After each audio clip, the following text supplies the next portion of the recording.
हाय investor. इस video में हम बिग ब्लॉक शेयर के बारे में बात करेंगे, उसका फंडामेंटल एनालिसिस करेंगे और मैंने बिग ब्लॉक स्टॉक क्यों चुना लॉन्ग टर्म इन्वेस्टिंग के लिए, उसके बारे में डिस्कस करेंगे। पहले कंपनी के बारे में जान लेते हैं। तो जो बिग ब्लॉक कंपनी है वो एएसी ब्रिक बनाती है और ये जो एएसी ब्रिक है, जो लाल ब्रिक आती है उसके बिहाफ पे यूज़ होती है। और ये जो ब्रिक होती है काफ़ी स्ट्रॉन्ग होती है, हल्की होती है वजन में और साउंड प्रूफ और थर्मल इंसुलेटेड भी होती है ये ब्रिक। तो जो बिग ब्लॉक कंपनी है इसका मेन काम है एएसी ब्रिक बनाना और ये कुछ बड़े क्लाइंट्स हैं जिनको big block company AAC brick supply करती है। इनमें आप देख सकते हैं AAC, Ambuja cement, L&T, PSP project और भी बहुत सारी बड़ी बड़ी कंपनीज हैं जिनको ये एएसी ब्रिक सप्लाई करती है। ये वो 8 स्टेप्स हैं जो मैं फॉलो करता हूँ स्टॉक को आइडेंटिफाई करने के लिए, जिस स्टॉक में मुझे लॉन्ग टर्म के लिए इन्वेस्टमेंट करनी होती है। इन स्टेप्स पे मैंने ऑलरेडी डिटेल वीडियो क्रिएट करी हुई है, ये उस वीडियो का थंबनेल है, लिंक आपको डिस्क्रिप्शन में मिल जाएगा। अब देखते हैं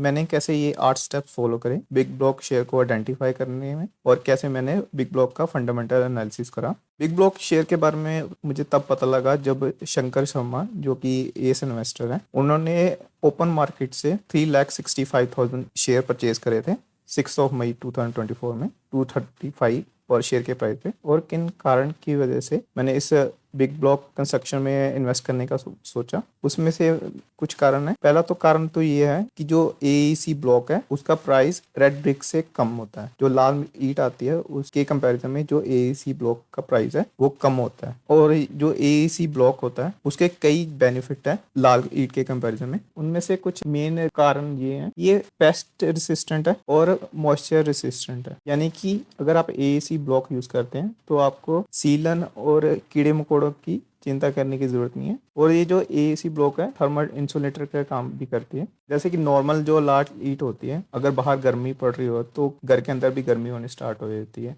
और अगर बाहर ठंड पड़ रही हो तो घर के अंदर भी ठंड होनी स्टार्ट हो जाती है। लेकिन ये जो एएसी ब्लॉक है एक थर्मल रेसिस्टेंट की तरह एक्ट करती है। अगर बाहर ठंड है तो घर में इतनी ज़्यादा ठंडक नहीं होगी, अगर बाहर गर्मी है घर में इतनी ज़्यादा गर्मी नहीं होगी। तो ये एज ए थर्मल इंसुलेटर का काम करती है। तो इसकी वजह से ये एसी ब्लॉक एक एनर्जी एफिशिएंट भी है। ये आपको कम एनर्जी की जरूरत पड़ती है, यानी कि आपको एसी या हीटर की कम यूज करना पड़ेगा अगर आपने एसी ब्लॉक यूज करा हुआ है घर को बिल्ड करने में। और एसी ब्लॉक की ग्रोथ रेट है इंडिया में वो 50% रहेगी 2027 तक, जो कि अच्छी बात है। अभी जो इंडिया में एसी ब्लॉक यूज हो रही है वो सिर्फ 7% यूज हो रही है। करंटली जो लाल ईट होती है वो 80% के अराउंड यूज हो रही है। तो इसके जो एसी ब्लॉक है उसके ग्रो होने के चांसेस काफी ज्यादा है लगते हैं मुझे। चलिए अब स्टॉक का फंडामेंटल एनालिसिस कर लेते हैं। इस पिक्चर में आप देखेंगे कि कंपनी की जो कैपेसिटी थी 2019 में वो 2 लाख मेट्रिक टन की थी एसी ब्लॉक बनाने की। और आप देखेंगे इन्होंने रैपिडली एक्सपेंड करा है और कुछ जॉइंट वेंचर भी करे हैं एक्सपेंशन के लिए। और अभी 2024 तक इनकी जो कैपेसिटी है वो 30 लाख क्यूबिक मीट्रिक टन की हो चुकी है। यानी कि जो बिग ब्लॉक कंपनी है वो रैपिडली एक्सपेंड भी कर रही है और उसके जो फ्यूचर प्लान्स हैं एक्सपेंशन के वो भी काफी अच्छे हैं। अब कंपनी की परफॉर्मेंस देख लेते हैं, क्वार्टरली रिजल्ट देख लेते हैं। तो आप देखेंगे जो कंपनी का जो क्वार्टरली रेवेन्यू है उसमें डिक्रीज देखा गया है और जो एक्सपेंसेस हैं उनमें इंक्रीज देखा गया है, जिसकी वजह से इनके जो अबीटा मार्जिन है उस पे इम्पैक्ट पड़ा है, प्लस जो प्रॉफिट है उस पे भी काफी अच्छा इम्पैक्ट पड़ा है। कंपनी के रेवेन्यू डिक्रीज होने का कारण ये है कंपनी काफी रैपिडली एक्सपेंड कर रही है। तो जब कंपनी किसी प्लांट का एक्सपेंशन करती है तो उन्हें उस प्लांट को कुछ देर के लिए बंद करना पड़ता है एक्सपेंशन के पर्पस के लिए, तो उसके रेवेन्यू पे इम्पैक्ट पड़ता है। और ऑपरेटिंग एक्सपेंसेस बढ़ने का कारण भी यही है क्योंकि कंपनी कुछ नए प्लांट्स ओपन कर रही है और नए प्लांट ओपन करने में पैसा लगता है, जो जिसकी वजह से एक्सपेंसेस इनके बढ़ गए हैं। अदरवाइज कंपनी में कोई दिक्कत वाली बात नहीं है। और जो कंपनी है अपने जो एक्सपेंशन प्लान्स हैं उनके रिगार्डिंग पब्लिक से इंफॉर्मेशन रेगुलर बेसिस पे शेयर करती रहती है। जैसे कि कंपनी ने लास्ट अपना उमरगाम प्लांट को अपडेट करा था, तो उन्होंने प्लान करा था कि उसको अपडेट करने के लिए 45 से 60 डेज का टाइम पीरियड लगेगा। लेकिन कुछ इंपॉर्टेंट पार्ट्स और कंटेनर की शॉर्टेज की वजह से उस प्लांट को अपडेट में ज्यादा टाइम लग गया और जो प्लांट जुलाई तक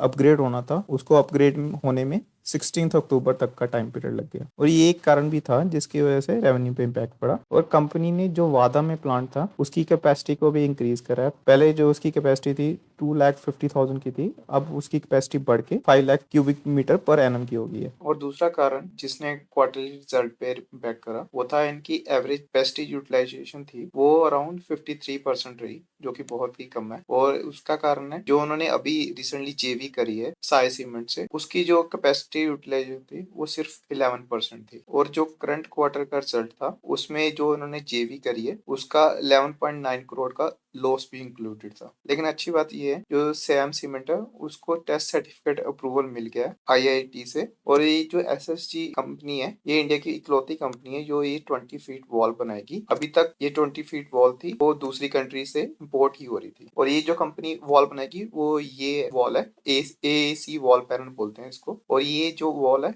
वॉल के लिए यूज की जा सकती है, छत के लिए यूज की जा सकती है और फ्लोर बनाने के लिए भी यूज की जा सकती है। बिग ब्लॉक कंपनी सिर्फ एक्सपेंशन पे फोकस नहीं है, ये इन्वेस्टर का भी ध्यान रखती है। ये रेगुलर इंटरवल पे डिविडेंड देती रहती है ये कंपनी। जैसे कि उन्होंने जो लास्ट डिविडेंड अनाउंस करा था वो 7 मई 2024 को करा था। और अगर हम कंपनी की मैनेजमेंट की बात करें, जो कंपनी के प्रमोटर है वो काफी अच्छे हैं। जो कंपनी के प्रमोटर है उनको पता है कि इस समय कंपनी पे डेप्थ ज्यादा है और कंपनी को ग्रो करने के लिए अभी काफी पैसा चाहिए। तो उन्होंने जो डिविडेंड डिक्लेयर करा था वो उन्होंने इन्वेस्टर्स को तो पे कर दिया, लेकिन उन्होंने खुद वो डिविडेंड ले लिया। तो ये मैंने अमाउंट कैलकुलेट करी थी कि कितना डिविडेंड प्रमोटर्स को मिलना था। तो अराउंड 1.7 करोड़ डिविडेंड प्रमोटर्स को मिलना था। जो कंपनी के प्रमोटर्स हैं उन्होंने ये डिविडेंड नहीं लिया क्योंकि वो चाहते थे ये जो पैसा है कंपनी को एक्सपैंड करने के लिए यूज किया जाए। और कंपनी ने बोनस शेयर भी इशू करा था 1:1 में, यानी कि अगर आपके पास कंपनी का एक शेयर है तो आपको एक न्यू शेयर मिलेगा। और ये भी इसीलिए डिक्लेयर किया गया था ताकि जो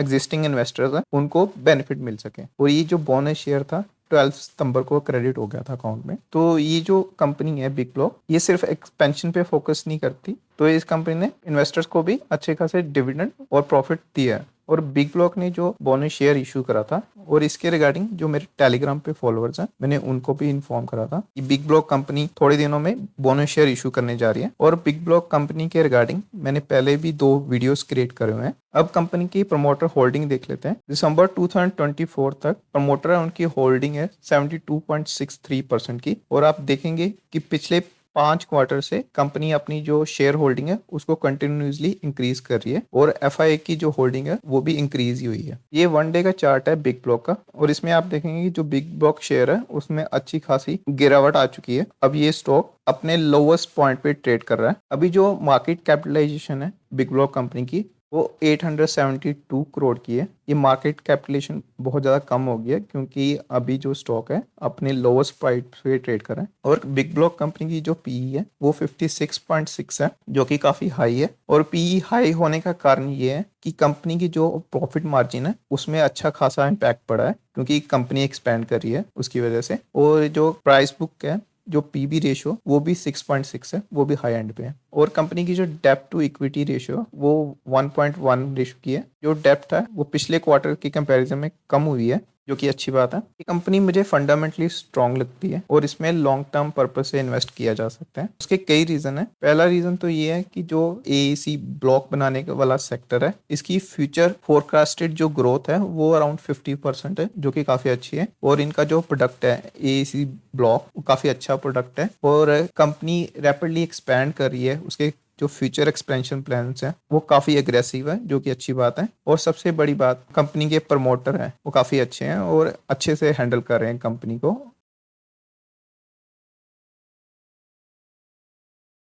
और जो कंपनी के प्रमोटर हैं वो रेगुलर बेसिस पे कंपनी में इन्वेस्ट भी कर रहे हैं क्योंकि शेयर का प्राइस गिर रहा है। तो जो कंपनी के प्रमोटर्स हैं उन्होंने कई बार ओपन मार्केट से शेयर परचेज करे हैं। जैसे कि आप देखेंगे उन्होंने 21 नवंबर को बाइंग करी, 19 दिसंबर को बाइंग करी, 21 फेब को बाई करी और 24 फेब को बाइंग करी। कंपनी के जो प्रमोटर हैं वो कंपनी में ट्रस्ट शो कर रहे हैं और अपनी होल्डिंग को इंक्रीज कर रहे हैं जो कि निशानी है एक फंडामेंटली स्ट्रॉन्ग कंपनी की। बिग ब्लॉक स्टॉक जो है मेरे पोर्टफोलियो का हिस्सा है और मैंने मल्टीपल इंस्टेंसेस पे इस स्टॉक में बाइंग करे हैं। बिग ब्लॉक शेयर का हम टेक्निकल एनालिसिस नेक्स्ट वीडियो में करेंगे। उस वीडियो का लिंक भी आपको डिस्क्रिप्शन में मिल जाएगा। नेक्स्ट वीडियो में हम इस चार्ट को डिटेल में डिस्कस करेंगे और बिग ब्लॉक शेयर से मैं क्या प्राइस टारगेट एक्सपेक्ट कर रहा हूँ वो हम नेक्स्ट वीडियो में डिस्कस करेंगे। ये मेरा टेलीग्राम चैनल है, आप इस चैनल को फॉलो कर सकते हैं स्टॉक मार्केट के रिलेटेड इंस्टेंट अपडेट के लिए। और अगर आपका कोई क्वेश्चन हो तो आप इस चैनल के थ्रू डायरेक्टली मुझसे पूछ भी सकते हैं।